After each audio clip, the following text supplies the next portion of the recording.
Thank you so much for watching part 1, and don't forget to send this to your atheist friends. Yeah, don't send this to your atheist friends.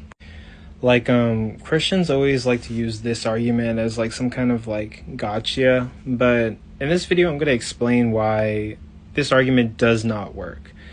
And I do plan on maybe later in the day or maybe tomorrow posting one more video to explain another argument tied to this, but this argument is often used by Christian apologist Ray Comfort, but he kind of goes a different way about doing it. He says that because our universe is like so detailed that there must be a creator. By looking at something so detailed, there must be a creator.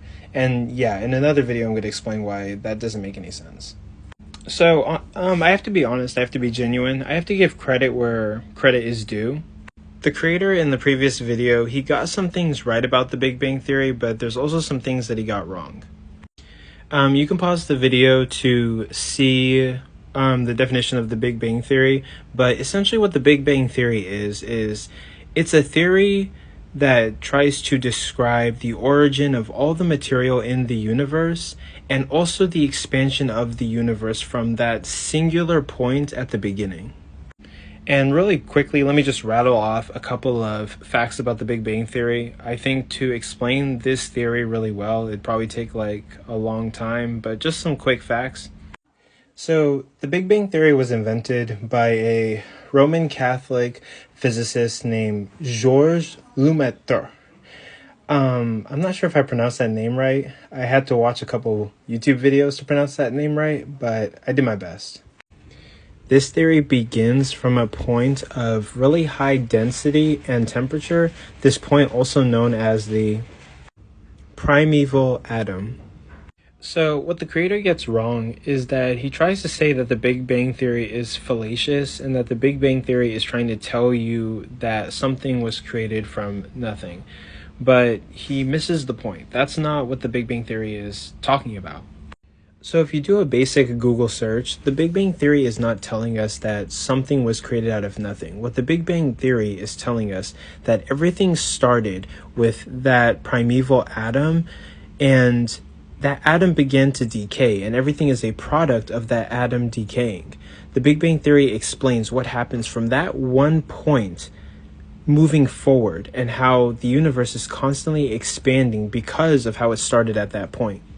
The theory is not saying that everything came from nothing. It's saying that everything started at a center point that was an atom. The theory is also not making claims for what created that atom or what put that atom and started everything that we have today. One thing I notice about Christians and atheists is that when it comes to atheists, they don't claim that like everything came from something. When it comes to atheists and they genuinely don't know the answer to like something that happens in our universe and in our reality, they simply just say, I don't know. And that's the whole point of science, to go through the scientific process and test things and try to better understand the world around us.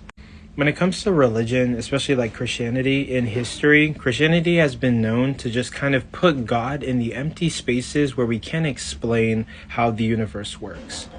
And this is easily disproved whenever we look at the universe, look at our environments, we go out and we test, we run tests, we collect evidence, we collect samples, and we try to better understand how the world works. We create systems, we create numbers, we create equations and theories to understand the materialistic nature of our universe. When Christians use God to fill in the empty spaces that they can't explain, there's something that we call this. This is called the God of the Gaps theological concept that was created or emerged in the 19th century.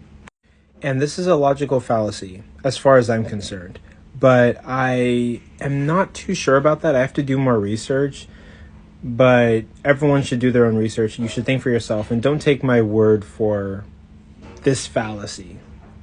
Essentially what Christians do is basically for every single thing that they can't understand, for the gaps that they can't fill with science or testing, they basically say that God did it.